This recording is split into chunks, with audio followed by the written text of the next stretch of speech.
Parliament hopefully आज finish हो जाए। क्या? हाँ वही ना जो आपको लिस्ट दिया था। हाँ तो उसका आई प्रोवाइड नोट्स ना, उसका नोट्स प्रोवाइड कर दूंगी। और जो आपको मैंने दिया है होमवर्क वो अभी मैं चेक करूंगी थोड़ी देर बाद, ठीक है? पहले ये पढ़ने वाला काम कर लेते हैं and then will do that. थोड़ा सा आप स्पेस छोड़ दो उसमें, 2-3 पेज छोड़ दो, ठीक है?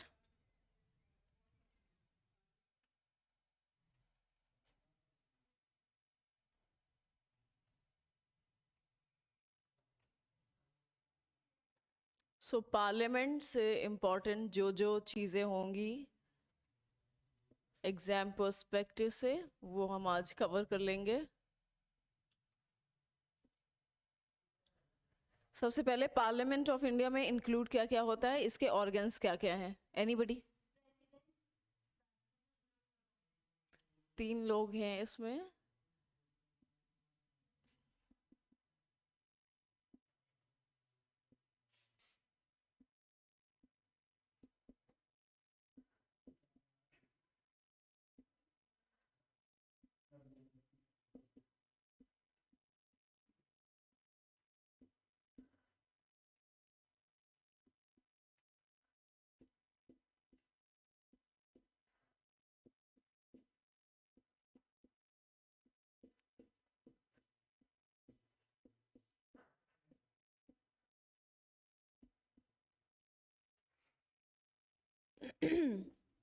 पार्लियामेंट से जुड़ा कुछ फैक्ट्स। सबसे पहली पार्लियामेंट कब फॉर्म हुई थी? पहला इलेक्शन कब हेल्ड हुआ था अपने देश में? कॉन्स्टिट्यूशन कब आया था? कॉन्स्टिट्यूशन 52 में आया था, ठीक है? यस 51-52, ठीक है। मतलब ये 51-52 का ड्यूरेशन था। तो फर्स्ट जनरल इलेक्शंस जो हुए थे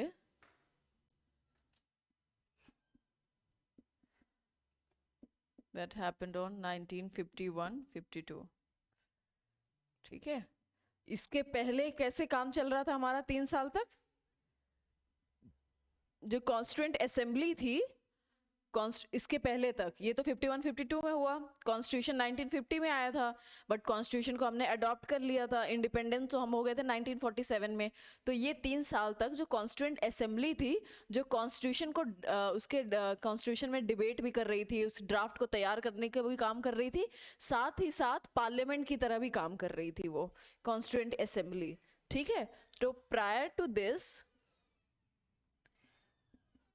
prior to this constituent assembly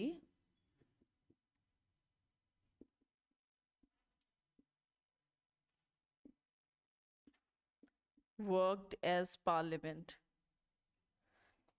इसलिए कॉन्स्टिट्यूंट वर्कड एज पार्लियामेंट, ये पार्लियामेंट नहीं थी, ठीक है? कॉन्स्टिट्यूंट असेंबली संविधान सभा इसको कहा जाता है, पार्लियामेंट नहीं कहा जाता, लेकिन उस वक्त तक ये सारा रोल निभा रही थी। हमारे देश में पार्लियामेंट्री फॉर्म ऑफ गवर्नमेंट है, उसमें क्या होता है, but entirely parliamentary form of government नहीं है जैसा यूके में होता है, ठीक है? तो जो ये हमने पार्लियामेंट्री फॉर्म ऑफ गवर्नमेंट हमने अडॉप्ट किया है, ये यूके से अडॉप्ट किया है, और यूके में इसको इसीलिए इसको बोलते हैं Westminster model of United Kingdom, ठीक है? That is parliamentary form of government. Indian constitution में article 79 to article 122, article 79 to 122 of part 5th of Indian Constitution deals with provisions related to Parliament।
कोई बोले क्या है क्या लक्ष्मीकांत?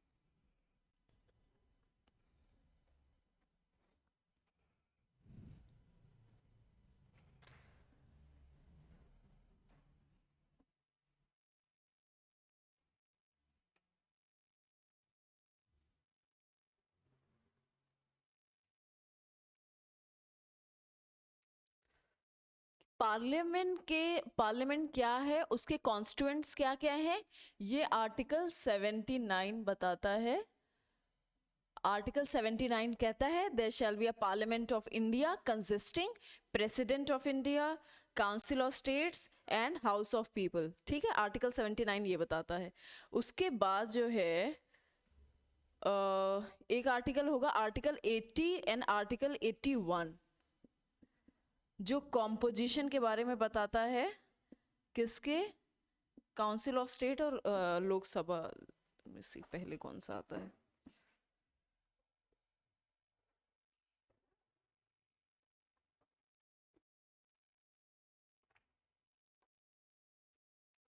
पहले काउंसिल ऑफ स्टेट।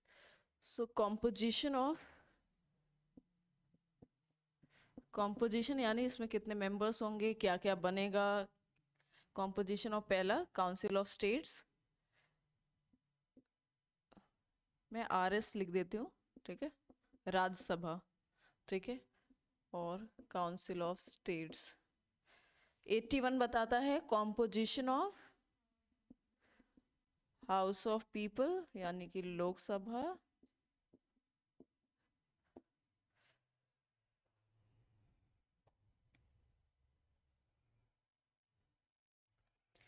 अब काउंसिल ऑफ स्टेट्स में कौन कौन से, एक तो 12 मेंबर होते हैं, यानी राज्यसभा में 12 मेंबर्स, तो एक हमें पता है कि नॉमिनेटेड होते हैं, है ना, डिफरेंट फील्ड से।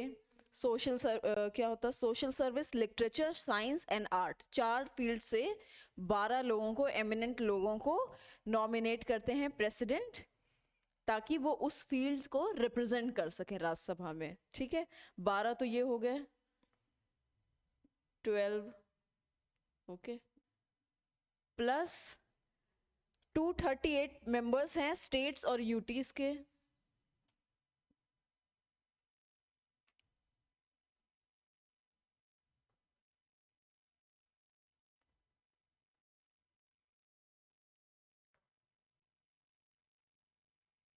और ये जो 12 नॉमिनेटेड मेंबर्स है, इनका ये सवाल आता है नॉमिनेटेड मेंबर्स में कि ये किस फील्ड से नॉमिनेटेड होते हैं।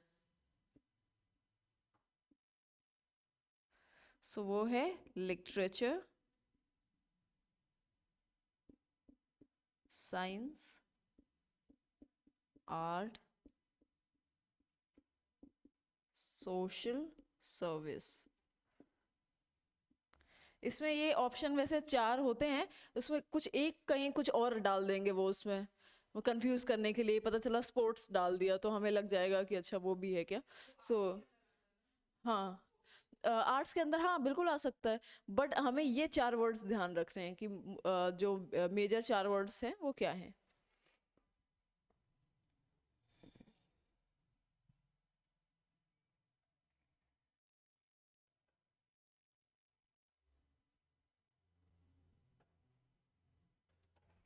और जो ये 238 हैं, ये इलेक्ट होंगे, दे आर इलेक्टेड, और दे आर नहीं,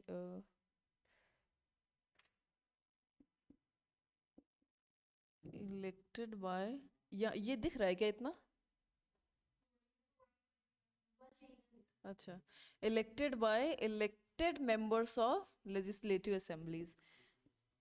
विधानसभा के जो इलेक्टेड लोग हैं वो इलेक्ट करते हैं कि राज्यसभा में कौन से मेंबर्स जाएंगे। Elected members of legislative assembly of states.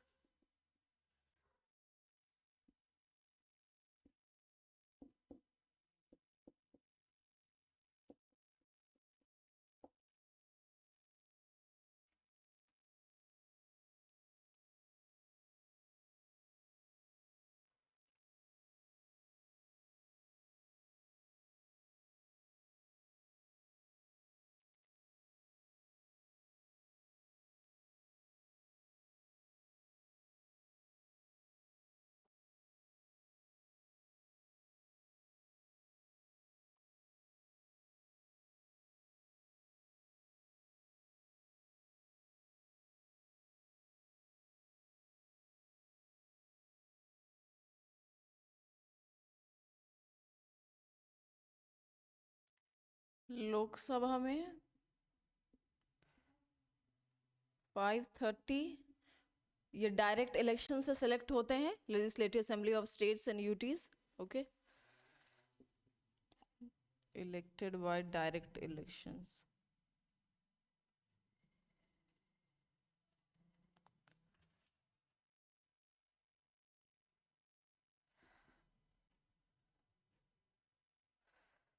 +20 ये यूटीज का है।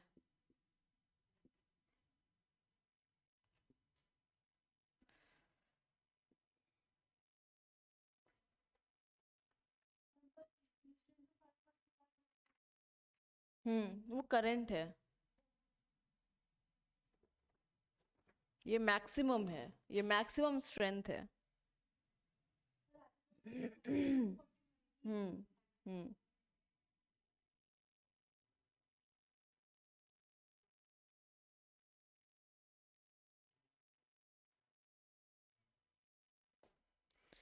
Current strength of Lok Sabha is, ये 530 स्टेट्स वाला तो 530 है, जो 20 है यूटी का दैट इज ओनली 13, तो यहाँ करंट भी लिख लो। करंट स्ट्रेंथ इज 530 + 13 यानी 543। 543 मेंबर्स हैं लोकसभा में।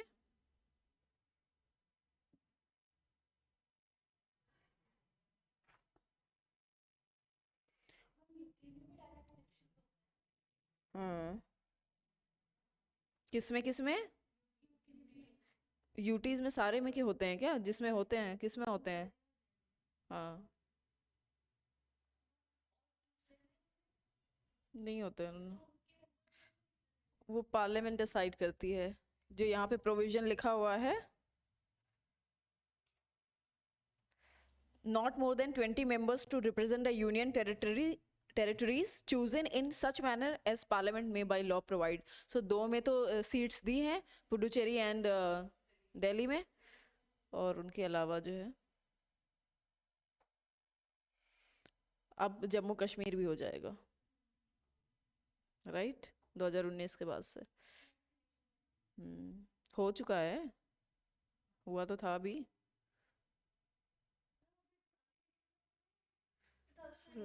सर्च करो, सर्च करो, जम्मू कश्मीर का ना, जम्मू कश्मीर का सर्च करो। हम्म और इसमें जो दो Anglo Indian Anglo Indian community से दो पहले नॉमिनेशन का था, वो अब नहीं है, ठीक है? और इसमें कुछ है?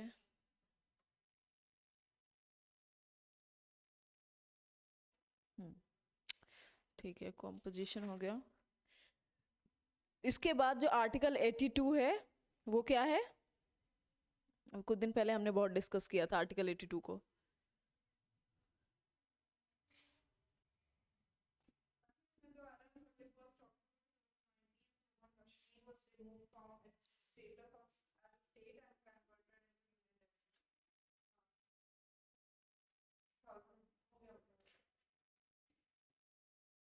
हो गया।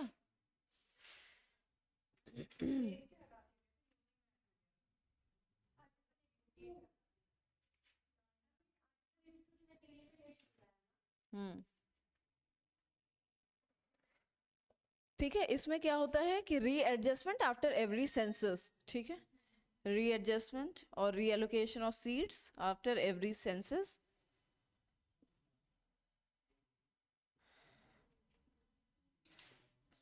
Constituencies after every census. अभी कब होगा ये? 2026 के बाद। हम्म।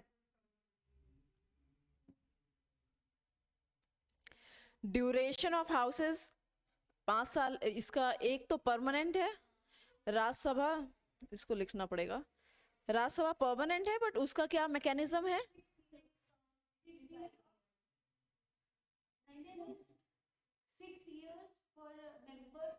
हाँ हाँ हाँ हाँ हाँ हाँ। नहीं नहीं, बट एक और चीज है जो भूल रहे हो, 1/3 gets retired after every, you are saying 6 year, तुम कितने साल बोलोगी? तुम भी 6 साल, तुम भी 6 साल, 2 साल, 2 साल है, ठीक है।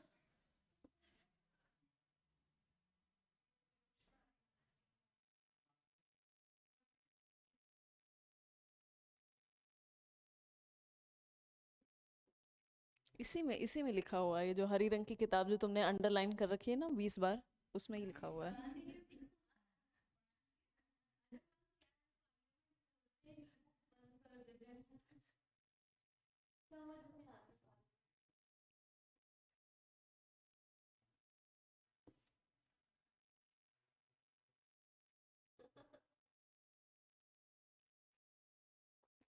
हम्म।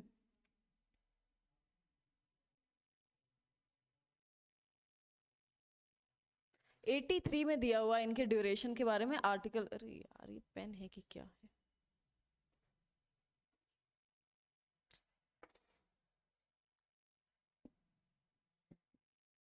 83, ये वाले आर्टिकल्स इंपॉर्टेंट नहीं है, बट मुझे पता है तो मैं लिख दे रही हूँ। ड्यूरेशन इसका क्या है? काउंसिल ऑफ स्टेट्स, राज्यसभा के केस में है, it is a permanent house, कभी ख़त्म नहीं होता। अच्छा, ये परमानेंट हाउस क्यों है, ये सोचा है? मतलब थोड़ा सा दिमाग लगाओ कि राज्यसभा है, राज्यसभा में मेंबर्स कौन होते हैं, एंड देन उसको परमानेंट क्यों किया गया, उसका कुछ। हाँ, इलेक्शन नहीं होता, वो भी ठीक है। हाँ, ये भी सही रीजन है।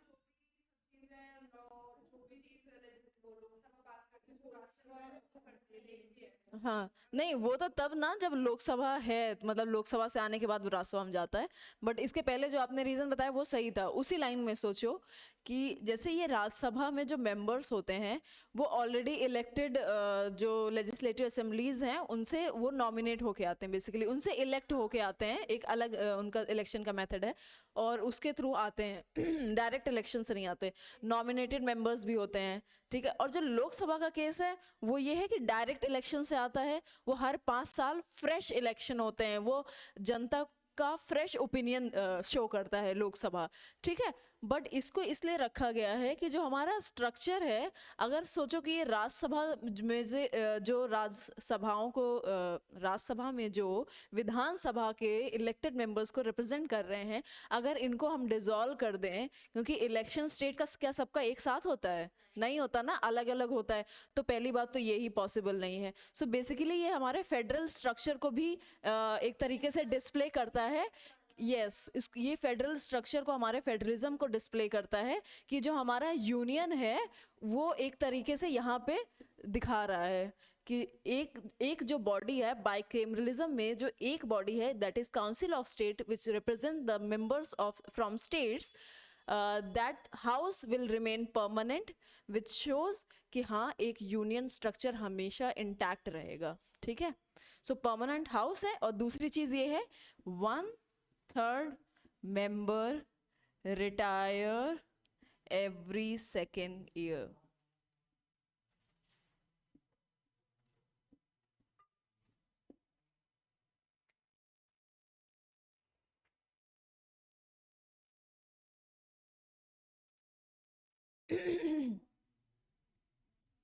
लोकसभा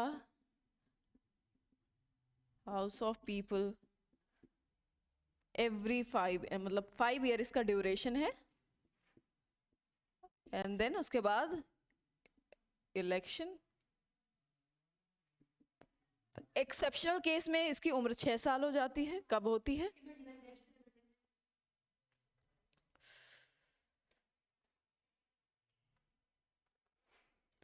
पार्लियामेंट का मेंबर बनने के लिए कुछ क्वालिफिकेशन है। सबसे पहला क्वालिफिकेशन बिना सोचे समझे सिटीजन ऑफ इंडिया होना चाहिए, ठीक है।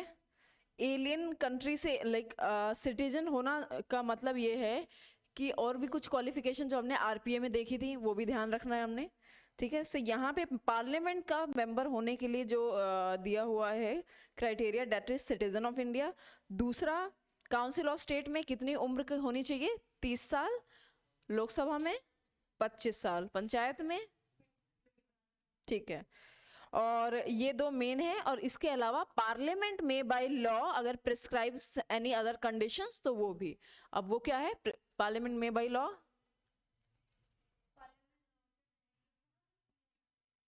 कुछ बनाया है तो वो बोलो ना बेटा, ठीक है। तो एज यहीं पे लिख देना। राज्यसभा के केस में एज इज, यहाँ पे एज, क्वालिफिकेशन एज, हालांकि पहले भी 1-2 जगह लिखा होगा बट बार बार देखो तो ध्यान रहता है। 30 इयर्स, लोकसभा 25, पंचायत 21।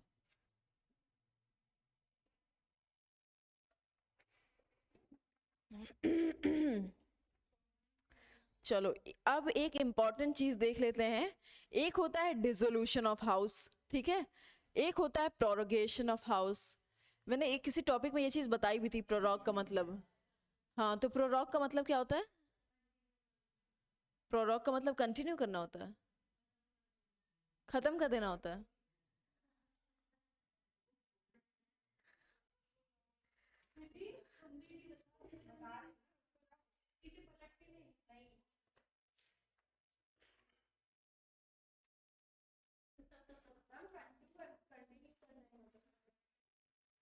ठीक है, थोड़ा और दिमाग लगाओ।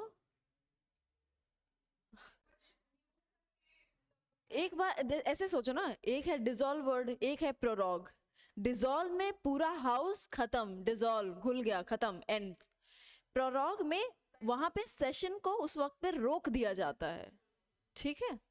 प्रोरोग का मैं सोच रही थी लेकिन मीनिंग भी बता करके क्या होगा, you will forget it again.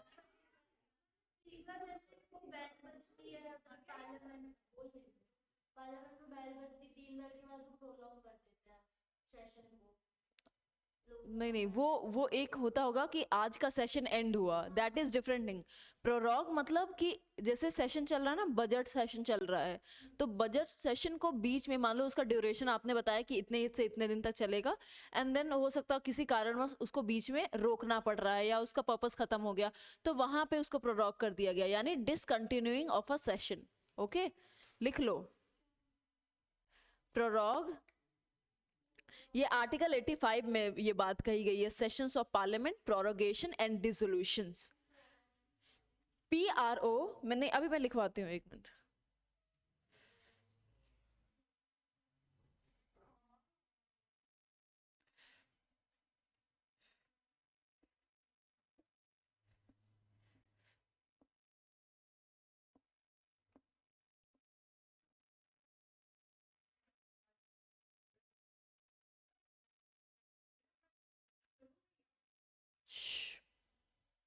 Article 85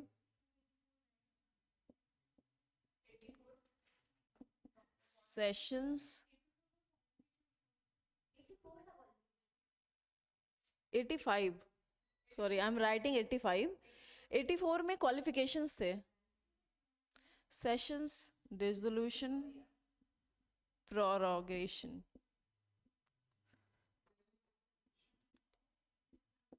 ठीक है। स्थगित करना, करेक्ट। अब इसमें क्या है, president from time to time summons the house at such time and place as he thinks fit, but 6 months shall not intervene between its last sitting in one session and the date appointed for its first sitting in the next session। यानी 2 session के बीच 6 महीने से ज़्यादा gap नहीं होना चाहिए।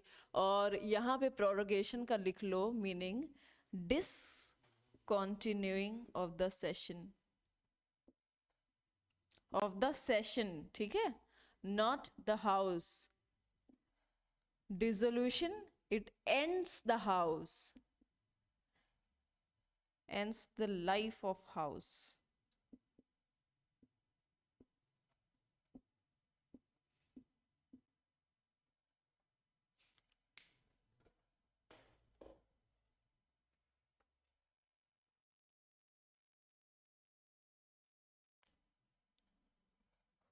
और prorogation होता है बोथ लोकसभा एंड राज्यसभा का हो सकता है, बट डिसोल्यूशन सिर्फ लोकसभा का होता है।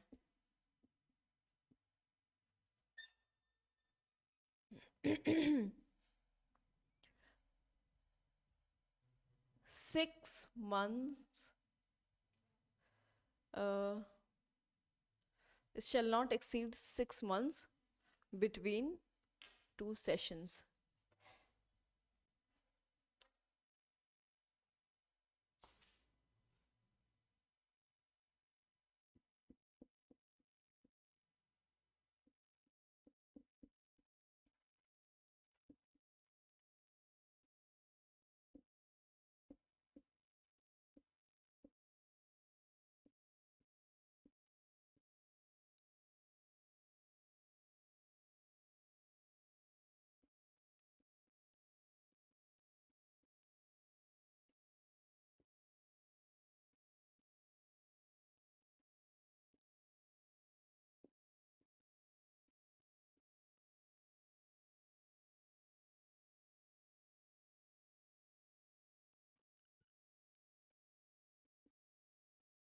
The gap shall not exceed 6 months between last sitting of one session and first sitting of next session। Sessions होते हैं ना, बजट सेशन, ठीक है, विंटर सेशन। सो ऐसे ही दो, किसी भी 2 सेशन के बीच में 6 महीने से ज़्यादा गैप नहीं होना चाहिए। ओके। और right of president to address and send, okay. अब एक और है आर्टिकल जहाँ पे ये बता रहा है प्रेसिडेंट जो हाउस को एड्रेस करते हैं उसके बारे में है नेक्स्ट आर्टिकल। उसमें ये कह रहा है कि प्रेसिडेंट सबसे पहले तो जनरल इलेक्शन के बाद जो नया हाउस बनता है, ठीक है, तो जब नया हाउस बनता है और वो बैठता है तो वो फर्स्ट सिटिंग को प्रेसिडेंट एड्रेस करते हैं, ठीक है। दूसरा, हर साल मोशन ऑफ थैंक्स होता है, ठीक है, उसको भी प्रेसिडेंट एड्रेस करते हैं। यस, एक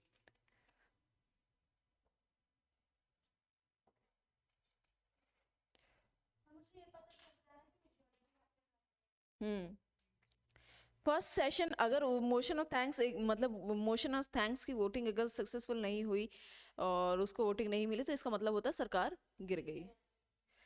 सो first session of each general after each general election of the house of people and at the commencement of the first session of each year, हर साल। ये special address by the president है। अरे तो ये remove एक एक line को इरेज करना, I need a robot.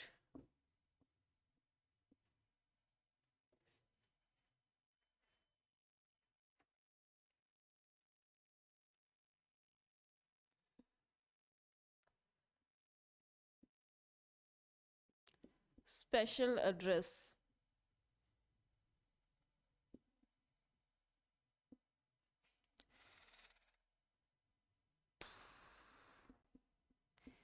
first sitting after each general election। General election माने लोकसभा वाला। दूसरा, first session at the commence first session of each year. ये दो स्पेशल हैं.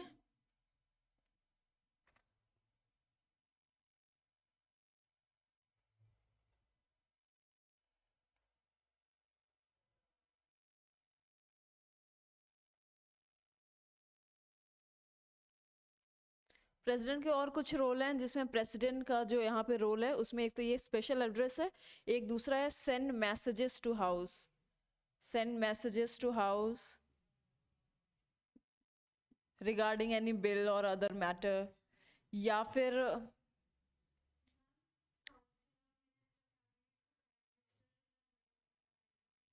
क्या काउंसिल ऑफ मिनिस्टर्स को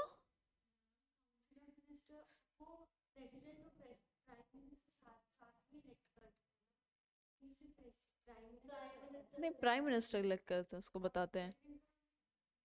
प्रेसिडेंट का रोल उसमें वो ओथ दिलाते हैं बस. So send messages to house, क्या बता रही थी मैं यहाँ पे, एक तो स्पेशल एड्रेस हो गया, प्रेसिडेंट का रोल है रिगार्डिंग पार्लियामेंट. हाँ, एंड समन्स द हाउसेस. समन करना मतलब हाउसेस को बुलाते हैं कि आओ बैठो डिस्कस करो. Summons the houses. ठीक है.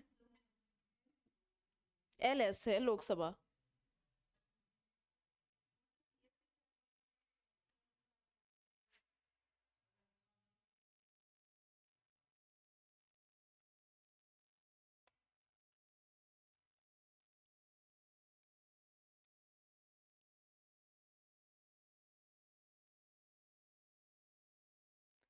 अब एक अटॉर्नी जनरल के रिगार्डिंग एक चीज लिखी हुई है प्रोविजन, उसमें ये लिखा है अटॉर्नी जनरल ऑफ इंडिया, क्योंकि उनको ये अधिकार है कि किसी भी हाउस के सेशंस में वो बैठ सकते हैं, पार्ट ले सकते हैं, है ना, बोल भी सकते हैं, सब कुछ कर सकते हैं, बस वो वोट नहीं दे सकते. Who? Attorney general of India. Article 78 attorney general of India होते हैं. ठीक है. अब वो देश के पहले लॉयर बोलते हैं उसको. ओके. सो वो किसी भी हाउस के सेशंस में, मीटिंग्स में पार्ट ले सकते हैं. ठीक है. बोल भी सकते हैं, बट वोट नहीं कर सकते.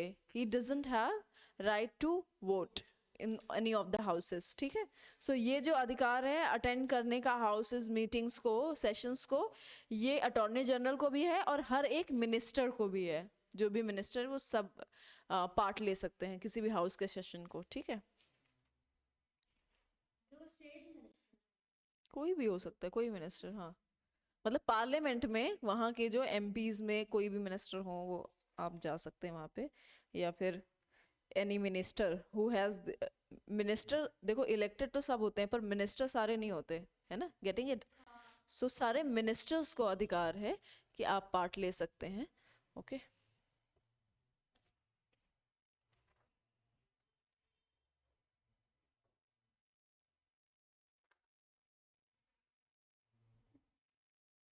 क्या हुआ, बोर हो रहे हो?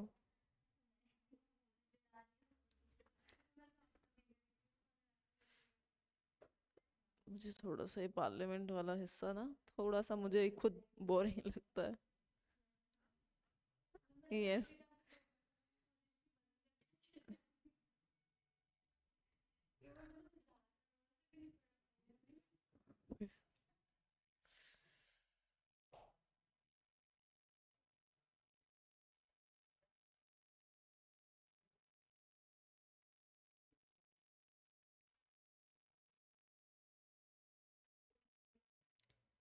अब पार्लियामेंट के लीडर्स के बारे में बात कर लेते हैं. लीडर्स ऑफ पार्लियामेंट, एक तो लीडर ऑफ द हाउस होते हैं जो कि हमारे प्राइम मिनिस्टर होते हैं बाय द रूल. ठीक है. काउंसिल ऑफ लोकसभा के leader of the house. Yes. And फिर जो है राज्यसभा में भी एक लीडर ऑफ द हाउस होते हैं, उनको PM नॉमिनेट करते हैं. And leader of the opposition. ठीक है. लीडर ऑफ द अपोजिशन को स्टैट्यूटरी रिकॉग्निशन मिला 1977 में। अभी लिखाती हूँ, मैं ये सब लिखाती हूँ। हाँ हाँ हाँ बिल्कुल।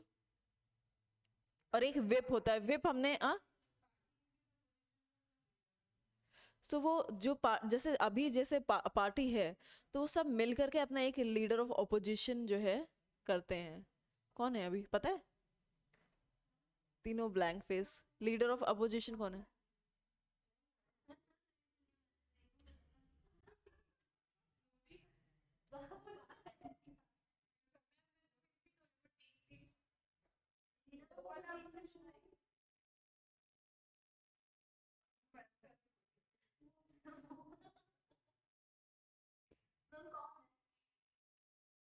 सर्च करो, खुद से सर्च करो, चलो।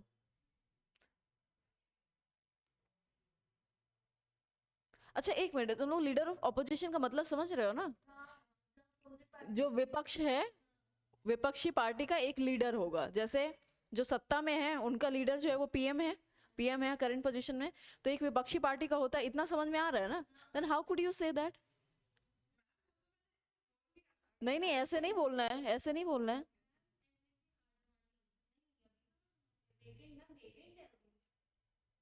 वेकेंट इसलिए है क्योंकि इसका क्राइटेरिया होता है कि 10% वोट होना चाहिए एटलीस्ट जिस पार्टी के पास, तब जाके वो लीडर ऑफ ऑपोजिशन कर सकती है। तो वो नहीं था। हाँ, तो बट इन्होंने अलायंस में करके अपना एक ऑपोजिशन का लीडर नियुक्त किया गया था, जो कि सीनियर मेंबर ऑफ कांग्रेस है। उनका नाम है मल्लिकार्जुन खड़गे।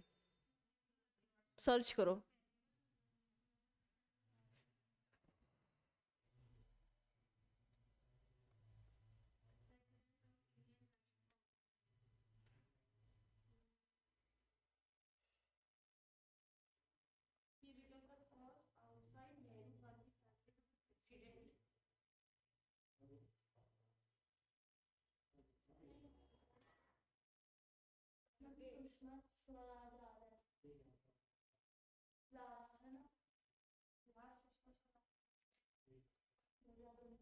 इनको एक तरीके से ऐसे कर दिया गया है because they had no one, तो उस वजह से।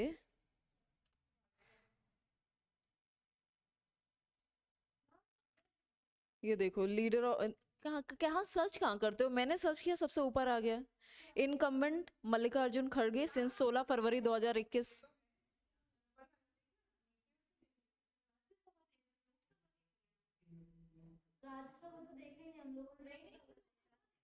अच्छा,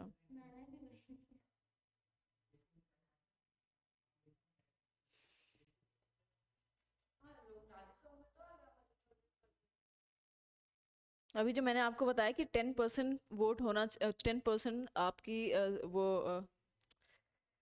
आपने आपको वोट जो है टोटल 10% मिलने चाहिए, तब कहीं जा करके आप लीडर ऑफ ऑपोजिशन नॉमिनेट कर सकते हो। बट इनका नहीं था, तो उस इन दैट केस, हाँ, सो इन दैट केस ये हुआ कि जो भी अब है ही नहीं, नहीं जीत पाए वो इतने वोट्स, ठीक है।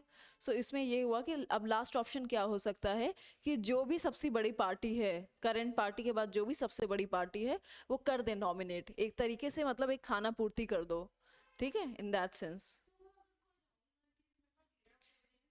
कैसे हो सकता है यार? आज तक उस इंसान ने इलेक्शन तक नहीं लड़ा है। क्या क्या है?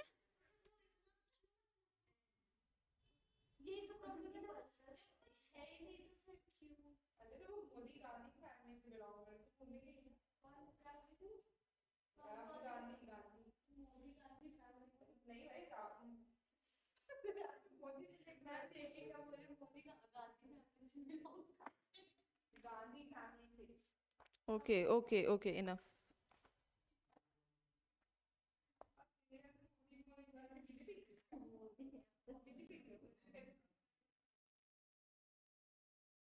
सो लीडर ऑफ ऑपोजिशन हो गया। एक आपको विप बताया था, विप क्या होते हैं?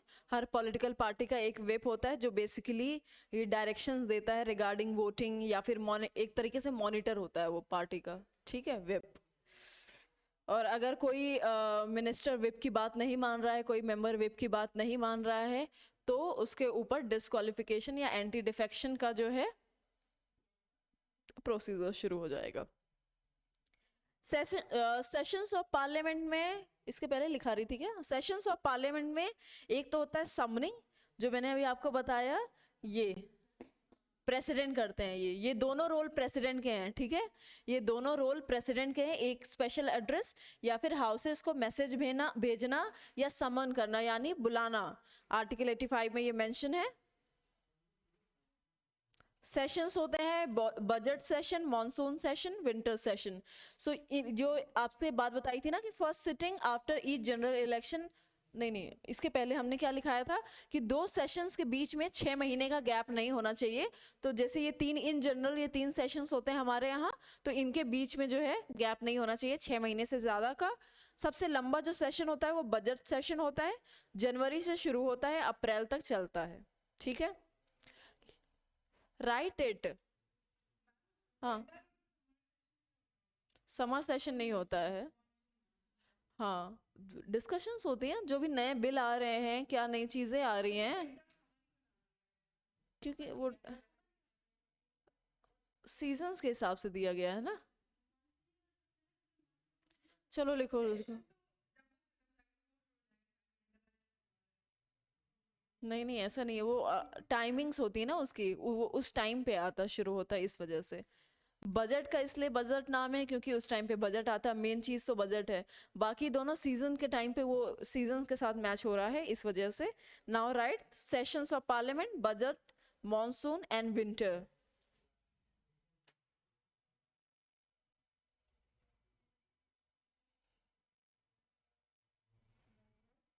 बजट में लिख लो जनवरी टू अप्रैल, मॉनसून में लिख दो जुलाई अगस्त, मॉनसून को सेकंड सेशन बोलते हैं, विंटर थर्ड सेशन, नवंबर दिसंबर। जुलाई अगस्त, विंटर नवंबर दिसंबर। अब जैसे एक आपको बताया था डिसोल्यूशन, एक आपको बताया था प्रोरोगेशन, एक है एडजर्नमेंट, एक है एडजर्नमेंट।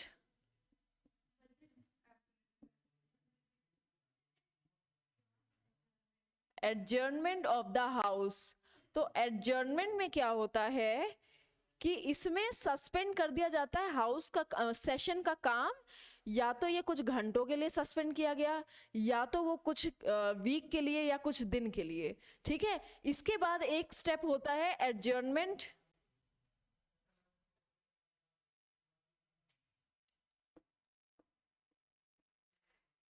ये क्या करता है, इट सस्पेंड्स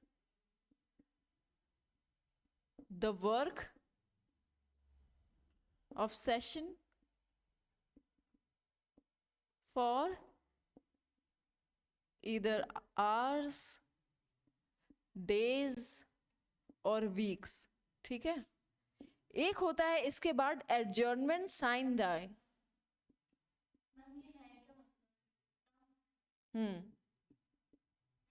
ये आपने सुना होगा कभी, लोकसभा चैनल है ना, वहां पे लाइव लोकसभा डिस्कशंस आते हैं, कभी आप देखोगे जब हाउस में बहुत ज्यादा अनरूली बिहेवियर होता है ना, तो स्पीकर को आप देखोगे वो बोलते हैं एडजर्नमेंट एडजर्नमेंट, और कभी कभी जब बहुत ही ज्यादा बुरी हालत होती है तब एडजर्नमेंट साइन डाई।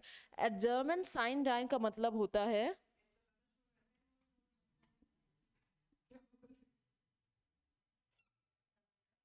इसका मतलब सेशन को सस्पेंड किया जा रहा है for no definite period, for indefinite period.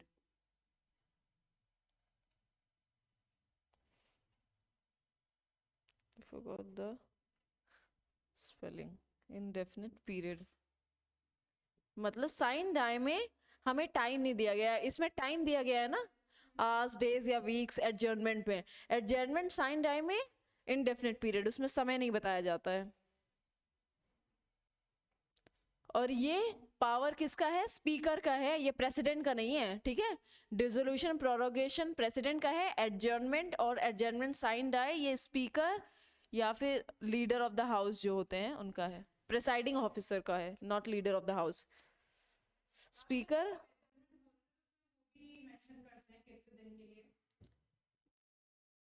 अभी मैंने आपको क्या बताया, अगर वो एडजर्नमेंट कर रहे हैं तो यहाँ पे वो टाइम बताएंगे, टाइम डेट समय, ठीक है। अगर वो एडजर्नमेंट साइन डाई बोल रहे हैं तो इसका मतलब हमें नहीं पता वो वापस कब रिवाइव होगी, इसमें टाइम नहीं बताया जा रहा है, ठीक है। फर्क समझ में आ गया। प्रोरोगेशन बता दिया, प्रोरोगेशन का क्या है, प्रेसिडेंट का पावर है और ये डिसोल्यूशन नहीं होता है। और डिसोल्यूशन क्या होता है, हाउस पूरा डिसॉल्व हो जाता है, उसकी लाइफ खत्म हो जाती है।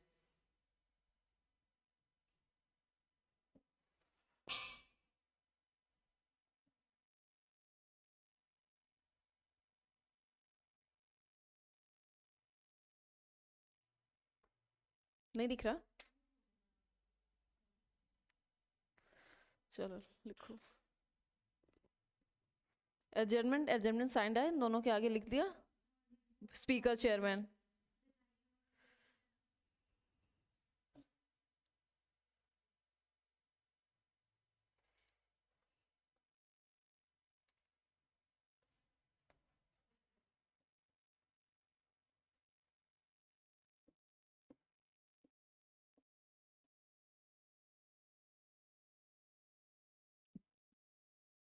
लिख लिया ना सबने।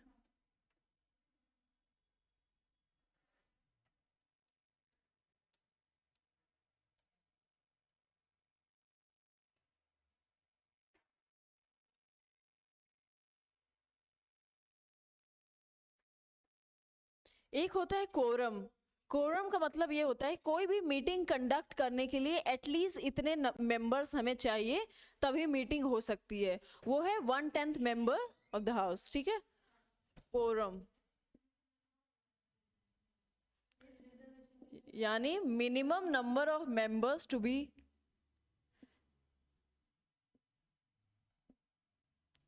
B present to conduct the meeting. क्या है, 1, क्या है, 1/10।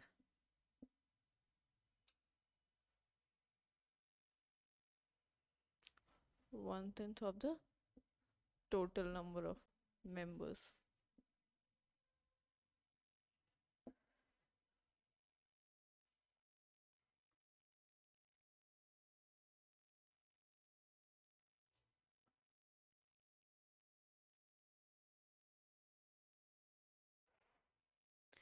Joint session, ज्वाइंट सेशन का आर्टिकल है 108। यहाँ पे ये कहा गया है, प्रेसिडेंट कहते हैं इसको, president calls for joint sitting, president calls for joint sitting, but who presides, speaker presides in the session, speaker presides in the meeting।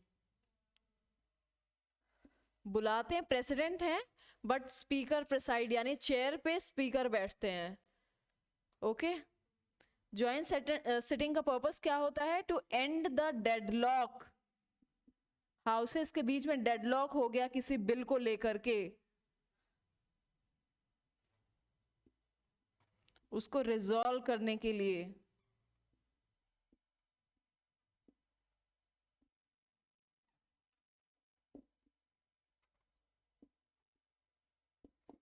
Exception क्या है, मनी बिल एंड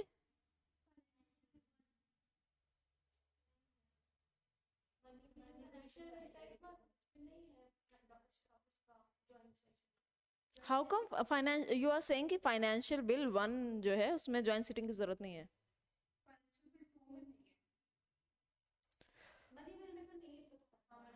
हाँ, उसके अलावा एक और है, वो है कॉन्स्टिट्यूशनल अमेंडमेंट बिल, ठीक है। कलेक्ट हुआ कि नहीं हुआ कॉन्स्टिट्यूशनल अमेंडमेंट बिल? जब आर्टिकल 368 पढ़ रहे थे, कॉन्स्टिट्यूशनल अमेंडमेंट बिल, जब कॉन्स्टिट्यूशन में अमेंड, ऐसे ब्लैंक चेहरे बना रहे हो ना कि I am doubting my self, जब आर्टिकल 368 अमेंडमेंट पढ़ा रहे थे, ठीक है, तब बताया था कि कॉन्स्टिट्यूशन में जब अमेंडमेंट हो रहा होता है तो कुछ जगह होती है जहाँ पे स्पेशल मेजॉरिटी चाहिए होती है उसको पास होने के लिए। एक कुछ पार्ट होता है कॉन्स्टिट्यूशन का जहाँ पे special majority plus half of the ratification of the states भी चाहिए होता है। तो जब इतना प्रोसीजर हम फॉलो कर रहे हैं तो do we need joint sitting? No, we don't need. तो यहाँ पे दो चीजें हैं एक्सेप्शन में, एक तो है मनी बिल, क्योंकि मनी बिल में एक हाउस का डोमिनेशन है, money bill and constitutional amendment bill.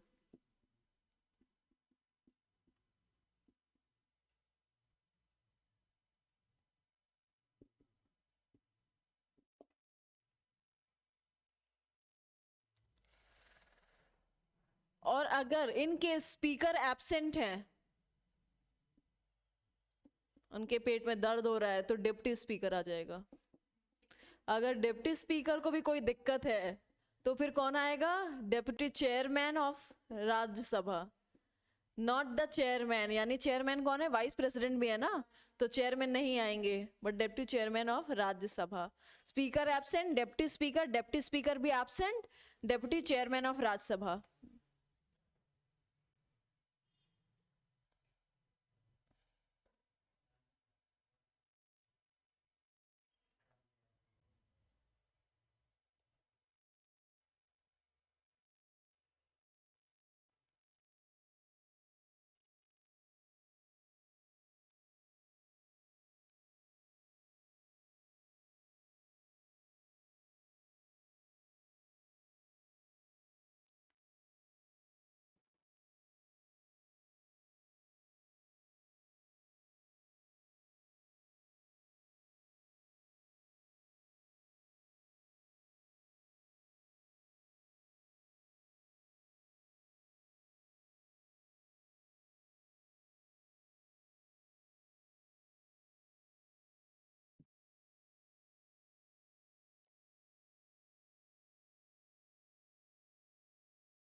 लिख लिया?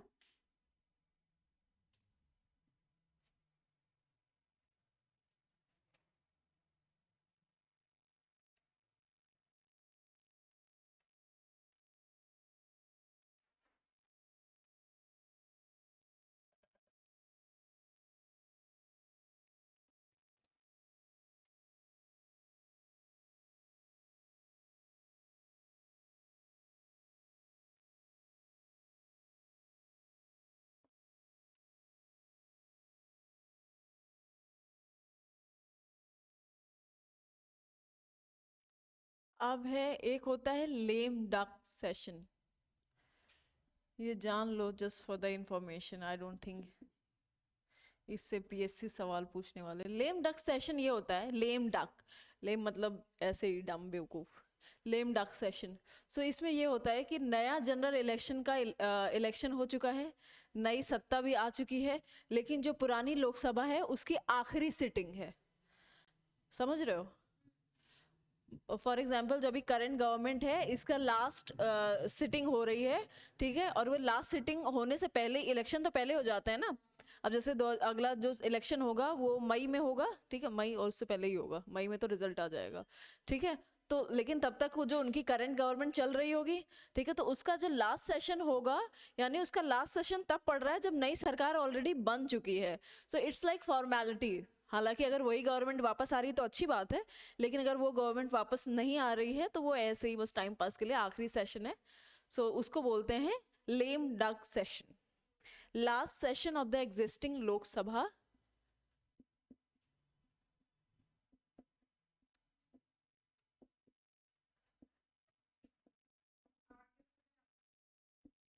हाँ, विदाई पार्टी करते होंगे, पॉपकॉर्न खाते होंगे।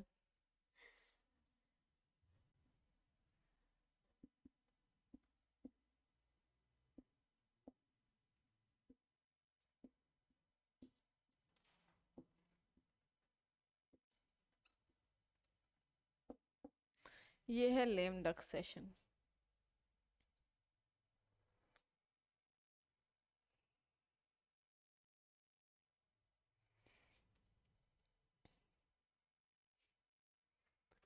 अब पार्लियामेंट के पास कुछ डिवाइसेस हैं जिनको बोलते हैं डेमोक्रेटिक डिवाइसेस, यानी डेमोक्रेसी के वो हथियार हैं जो पार्लियामेंट में इस्तेमाल किए जाते हैं, and that's how we are a democratic country. उन डिवाइसेस को बोला जाता है क्वेश्चन आवर, ठीक है, जीरो आवर, ठीक है, एक और है short duration discussion, half an hour discussion.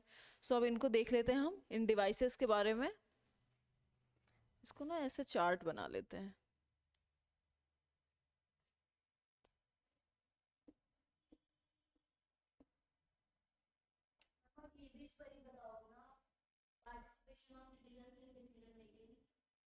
हाँ बिल्कुल, इसी में समझा देंगे। Devices of parliament.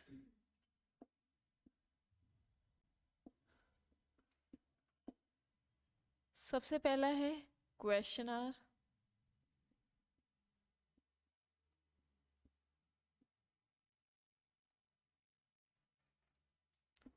Zero hour,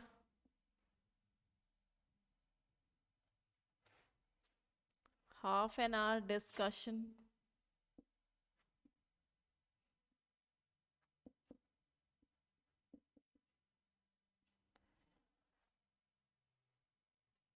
short duration discussion.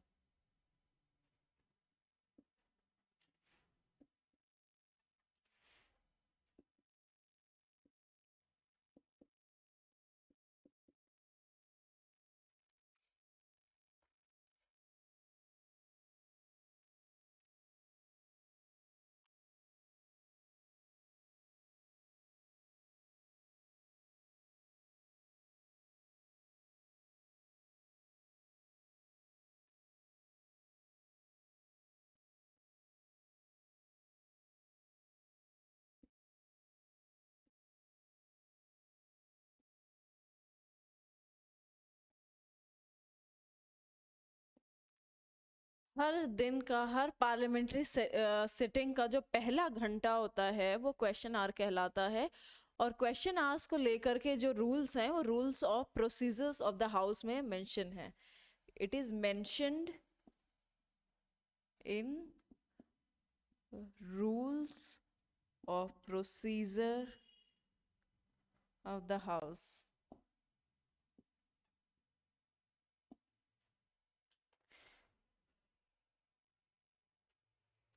इसमें ये होता है कि मेंबर्स सवाल पूछते हैं, मिनिस्टर्स आंसर देते हैं, और वो सवाल के तीन तरीके हैं: start questions, unstarred questions and short notice questions. तीन किस्म के सवाल पूछे जाते हैं। कौन? मेंबर्स सवाल पूछते हैं, members ask questions, ministers answer. दोनों के लिए हाँ, वैसे ये लोकसभा के लिए ही है, लोकसभा में ही ये members ask question, ministers answers. और जो क्वेश्चंस होते हैं, एक है स्टार्ड, दूसरा है अनस्टार्ड। कभी राज्यसभा का सेशन देखना, राज्यसभा का ज़्यादा फायदेमंद होता है, पता है, क्योंकि उसके जो मेंबर्स होते हैं ना वो ज़्यादा एजुकेटेड होते हैं। यस, स्टार्ड, अनस्टार्ड, और तीसरा क्या है? Short notice question.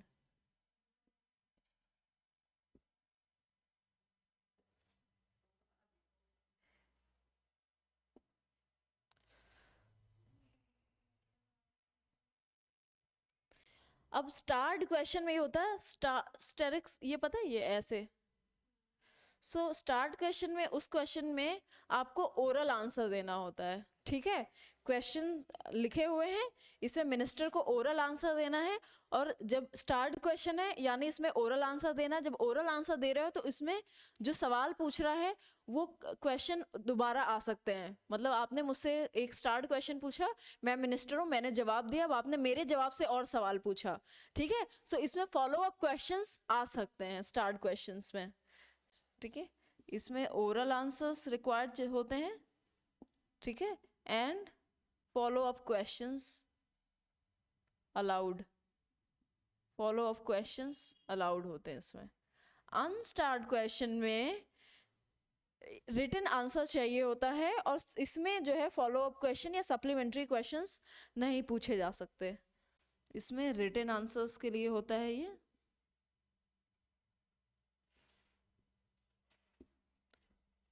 No follow up questions.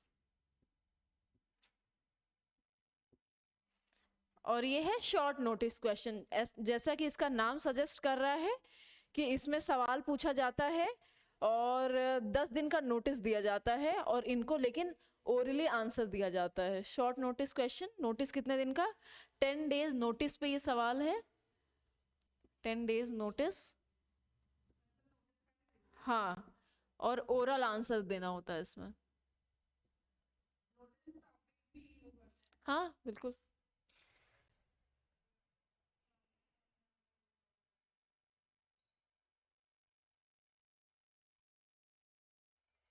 और ये मैटर्स ऑफ पब्लिक इंपॉर्टेंस यानी अर्जेंट कैरेक्टर के ये सवाल होते हैं जिसमें 10 दिन का नोटिस दे रहे हैं।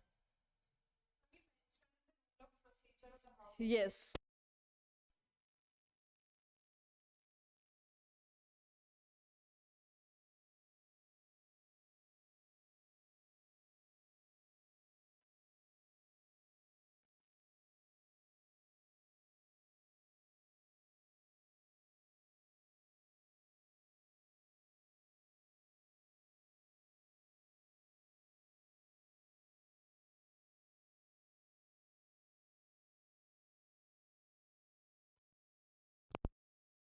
तो अब हो रहा है।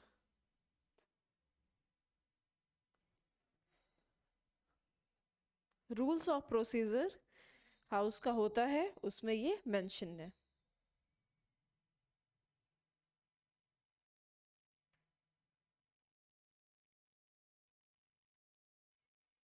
एक होता है 0 आवर।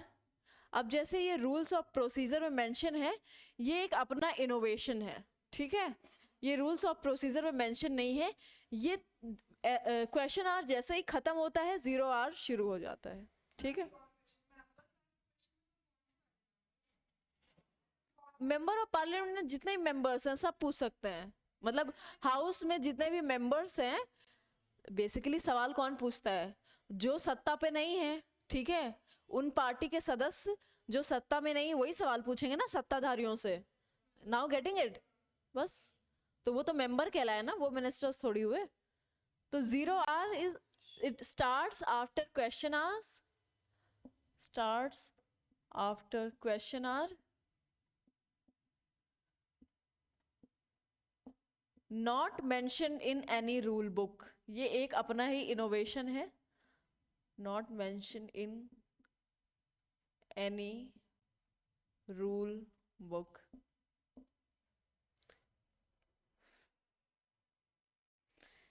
इसमें members can ask question without prior notice, members can ask question without prior notice।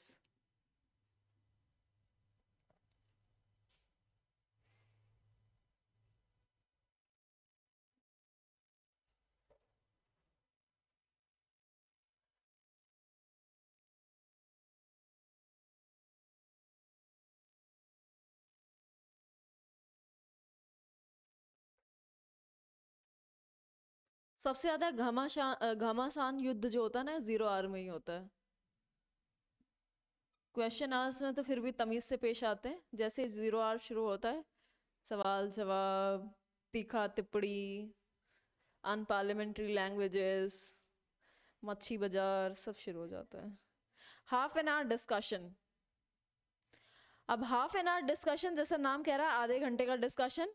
इसमें मैटर्स ऑफ पब्लिक इंपॉर्टेंस, ऐसा कहा जा रहा है कि पब्लिक इंपॉर्टेंस का कोई मैटर है जहाँ पे डिबेट की ज़रूरत है, थोड़ा और डिस्कशन की ज़रूरत है, इलिसिडेशन की ज़रूरत है, ज़्यादा जवाबदेही की ज़रूरत है, वहाँ पे हाफ एन आवर डिस्कशन में वो डिस्कस किए जाएंगे। और इसके लिए speaker 3 days in a week, 3 दिन एक हफ्ते में अलॉट करते हैं। Okay, there is no formal motion और वोटिंग बिफोर द हाउस, इसके लिए कोई फॉर्मल मोशन या वोटिंग नहीं होती है। To discuss matters of public importance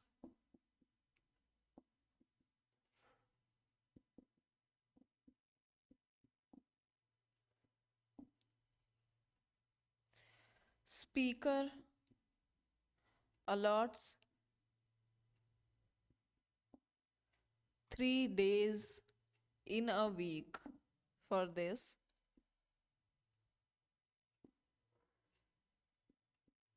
For such discussion.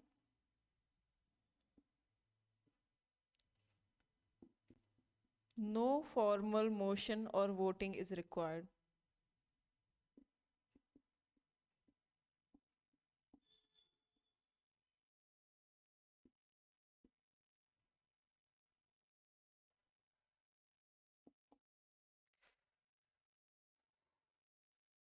Short duration discussion,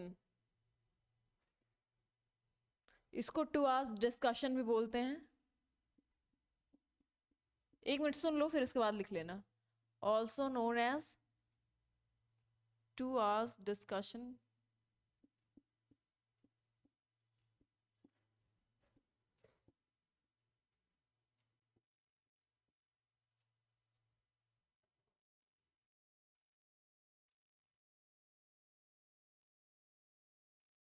इसमें speaker a lots 2 days in a week. Speaker can allot 2, हाँ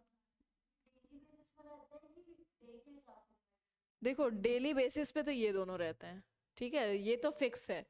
ये होता है कि कोई और मैटर, सिग्निफिकेंट पब्लिक इंपॉर्टेंस का कोई मैटर है, ठीक है. वैसे ये शॉर्ट ड्यूरेशन, ये भी इसमें 2 घंटे डिस्कशन, मतलब ऐसा कोई मैटर है ना जिसमें 2 घंटे की डिस्कशन चाहिए, तो स्पीकर अलॉट करते हैं 2 दिन, allot 2 days in a week for such. और इसके लिए भी no motion, no voting, no formal motion और वोटिंग रिक्वायर्ड.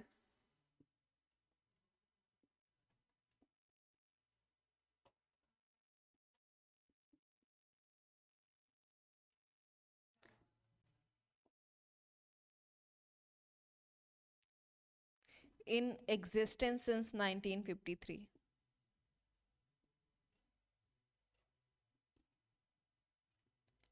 और हाँ, it can not exceed 2 hours, ठीक है, it can not exceed 2 hours.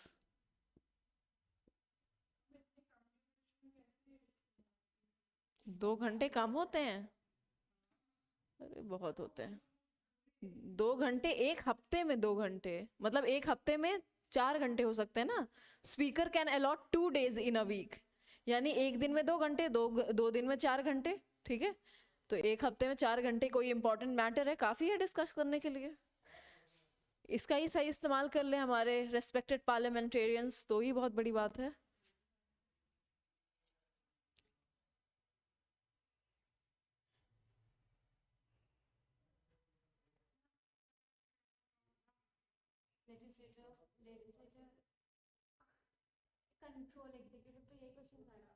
बिल्कुल यही, through question hour, through 0 hour, through half an hour discussion, through short duration houses.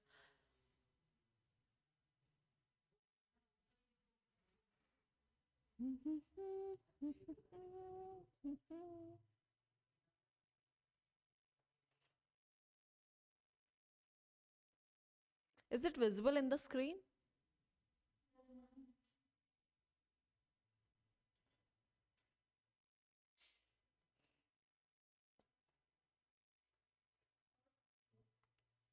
अभी तो है, काफी है. करा देते हो, नहीं तो फिर आप कोई क्वेश्चन देखोगे फिर कहोगे ये क्या है मैम, ये नहीं पढ़ा हमने. कुछ मोशन सेंस में, ठीक है.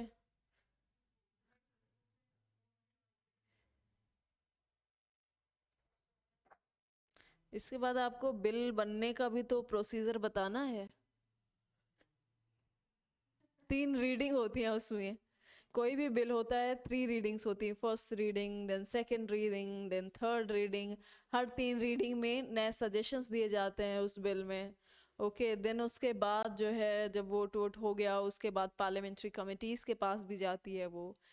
फिर उसके बाद फिर वो लंबा प्रोसीजर है तो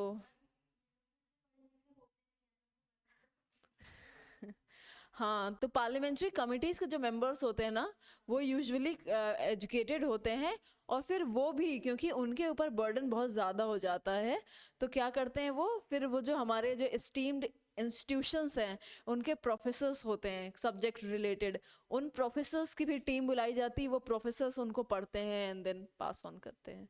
ठीक है, तो ये चीज़ें भी होती हैं।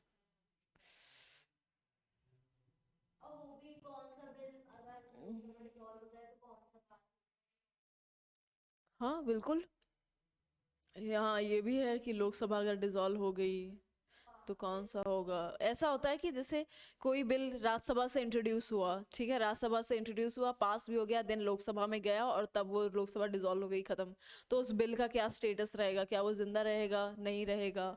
सो ये सारी चीजें हैं उसमें। उसमें एक ट्रिक ये है कि लोकसभा से अगर कोई बिल निकल के आया है, ठीक है, बाकी तो हम आगे उसको डिस्कस करेंगे, बट ऐसे अगर याद हो जाए कि लोकसभा में कोई बिल ओरिजिनेट हुआ, वहाँ पे वोटिंग हुई, एंड देन उसके बाद वो राज्यसभा गया, ठीक है, और इस दौरान लोकसभा डिसॉल्व हो गई, तो उस बिल का क्या स्टेटस होगा, वो बिल खत्म हो जाएगा। ठीक है, ये एक चीज़ है, और ऐसे 3-4 सिनेरियोज हैं, सो देखेंगे। आज का एंड करें।